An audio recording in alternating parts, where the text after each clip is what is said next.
Atención, seguidores, lo que voy a contarles hoy puede cambiarlo todo. Rusia está al borde de algo que nunca hemos visto, un movimiento que dejará a todos boquiabiertos. No es ninguna exageración, es una jugada de alto riesgo que podría reescribir la historia de la guerra en Ucrania. Y la tensión es máxima, y lo que viene puede ser un punto de inflexión devastador para todo el mundo. Quédense conmigo porque esto está calentito y solo aquí, en tu canal favorito, se los traigo en exclusiva. Porque no estamos hablando de una simple escalada, sino de una estrategia que podría alterar por completo el mapa geopolítico. Porque Rusia, tras meses de intentos fallidos por negociar una paz real, parece estar preparando su movimiento final. Y la información que tengo en exclusiva apunta a que Moscú planea activar lo que muchos llaman su plan B, una ofensiva que va a sorprender a todos y que podría ser la última carta para acabar con Ucrania tal como la conocemos. Y este plan no es una locura, sino un paso calculado, porque las fuentes confiables aseguran que Rusia abandonaría los cortos y tímidos ceses del fuego para concentrarse en una presión militar sin precedentes. Y la estrategia consistiría en avanzar en varias zonas claves del frente, lugares como Sumy, Kharkov, Dnipro, con la intención de tomar ciudades estratégicas y extender su control hasta llegar a la ciudad de Poltava y el río Dnieper. Pero fíjense, también Zelensky habló o denunció, mejor dicho, estando ya en Estambul, en Turquía, de que Rusia prepara una ofensiva más fuerte en medio de esas conversaciones. Y de hecho Zelensky calificó a la delegación que ha enviado Rusia al evento como una farsa. Es decir, vimos como el presidente ucraniano intentó de alguna manera manipular la situación al decir que él asistiría personalmente a Turquía y que si Putin no asistía en persona a ese país, evidentemente eso demostraría la falta de voluntad del presidente de Rusia por las intenciones de negociar. Pero esto, mis amigos, esto es un bichantaje. Y sobre todo de un militar, de un líder militar y de un líder político que está siendo derrotado en el frente.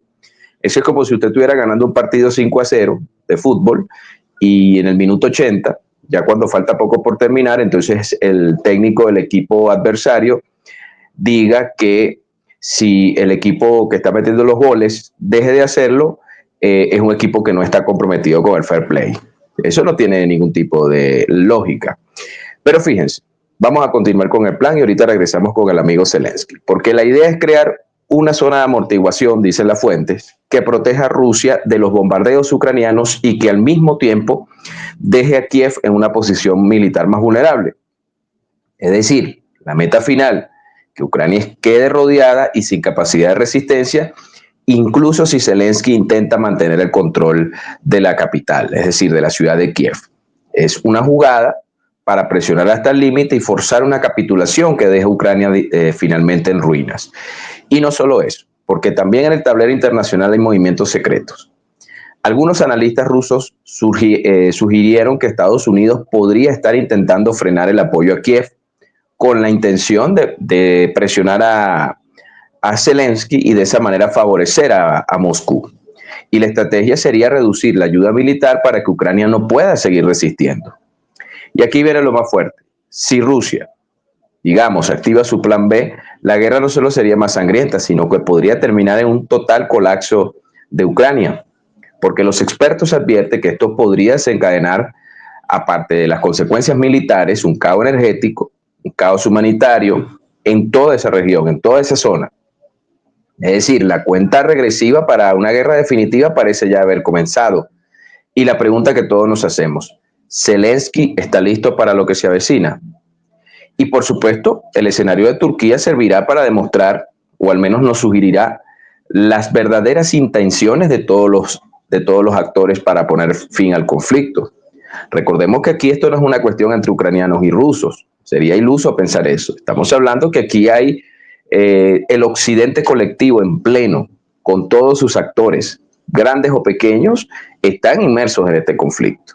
Y evidentemente, de alguna manera, para lograr un acercamiento y un fin de los combates, tiene que haber puntos en común que toda esta mirada de actores se pongan de acuerdo. Pero a final del día siempre va, al menos en Occidente, mandar la palabra de Estados Unidos, y así lo dijo el secretario de Estado de ese país, el señor Marco Rubio, que afirmó que no hay solución militar para este conflicto. ¿Ok? Ya eso es un mensaje directo, sobre todo a sus aliados, como también, por supuesto, a Rusia. Pero mientras Ucrania se tambalea, porque hay que decirlo, la narrativa que nos venden desde Occidente también empieza a desgastarse. La Unión Europea, que debería estar haciendo más, parece paralizada, dejando que la situación se vuelva más incontrolable, incluso exacerbando el conflicto. Y de repente, por supuesto, sabemos esto de que el Kremlin tiene listo un plan B y declara un alto al fuego también el día de la victoria, que muchos lo asumieron como un guiño de Vladimir Putin al presidente Donald Trump. Otros lo acusaron de una maniobra de distracción, pero en realidad fue un movimiento calculado que puso en jaque fue a Zelensky y a toda la comunidad internacional. Un golpe que busca tiempo y sobre todo desestabilizar la postura de Kiev. Fíjense que el experto de los que hemos citado, digamos, Boris Pergushin, explica que esa pausa no es una señal de debilidad por parte de Rusia, sino una estrategia para minar la credibilidad de Ucrania ante la comunidad internacional. Porque Rusia se presenta como la única fuerza dispuesta a negociar sin condiciones, como Putin dijo, aquí en el marco de Turquía, dejando a Kiev en una posición vulnerable porque ya ellos habían dicho que Rusia tenía que aceptar sí o sí un alto al fuego de un mes, de 30 días. Esa era la condición para negociar, esa era la condición para sentarse. Pero fíjense, si esta estrategia no funciona y las negociaciones se estancan, los analistas, por ejemplo, de Insider Black, aseguran que Moscú puede aplicar este plan B. Ejecutar esa suerte de capitulación forzada, que es en todo caso la última opción, eliminando a figuras claves, porque dentro del plan B también está la eliminación de figuras claves del liderazgo ucraniano, sea civiles o militares, empezando por sí mismo, por Zelensky. Y esto incluye altos mandos, incluye ministros, y esas operaciones, nos preguntamos, ¿estarán ya en marcha o estarán planeadas ya, solo listas para ser ejecutadas? Y recordemos que los funcionarios de la OTAN, los asesores de la OTAN, los analistas de la OTAN están en el conflicto y también están en esta lista negra. Entonces, el objetivo es claro, desmantelar toda resistencia antes de que un nuevo gobierno prooccidental tome las riendas en Kiev, porque Rusia busca lograr los objetivos que ha proclamado, la desmilitarización y la desnazificación. Pero si usted le quita esas palabras, se encontrará que eso es el desmantelamiento de la estructura política de Ucrania, al servicio de Occidente, evidentemente, porque aquí estamos en una guerra por poderes. Aquí tanto Occidente como Rusia se están peleando una presa. Y bueno, lo podemos ver de otra manera. Podemos pensar que aquí hay una lucha por la democracia, que hay una lucha por las instituciones de la libertad económica y todos estos mantras que uno mucho observa o escucha en los medios. Bueno, está bien, se puede también pensar eso.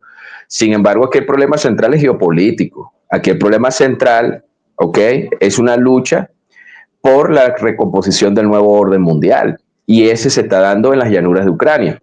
Y por eso es que es tan importante lo que arrojará las conversaciones o lo que se logre en la ciudad de Estambul, en Turquía. Porque tenemos que tener en cuenta que el liderazgo ucraniano está desacreditado. Europa está desacreditada, es perro rabiosa, quiere más conflicto con Rusia, económicamente está postrada, militarmente se ha quedado atrás. Y evidentemente esos gestos hacen que Moscú no haya confianza ante el liderazgo. De esta manera, ya que llevan la delantera en el conflicto, como sabemos, Rusia está ganando el conflicto, evidentemente el ganador impone las guerras. En las guerras impone las condiciones del ganador, o al menos las principales condiciones. Y la historia lo demuestra. ¿O es que los nazis, cuando estaban derrotados, fueron y le pusieron condiciones a los tres grandes, Churchill, Stalin y Roosevelt, para resolver el conflicto o para delinear las salidas del conflicto? No, eso ya estaba definido por los ganadores. Cuando Napoleón perdió la batalla de Waterloo en el Congreso de Viena, ¿quién definió el futuro de Francia en ese momento? Fueron las potencias ganadoras, Metternich, los ingleses. Entonces, no nos caigamos a mentiras de que aquí Zelensky va a llegar a imponerle condiciones a los rusos o a Europa a los rusos, inclusive el mismo Estados Unidos. Y eso hay que verlo desde la perspectiva geopolítica Y desde esa perspectiva, Zelensky y el occidente colectivo han sufrido una derrota estratégica en el marco del conflicto por poderes de Ucrania. Esto fue una producción de Geomatrix. Hablo para ustedes, Frank Gil.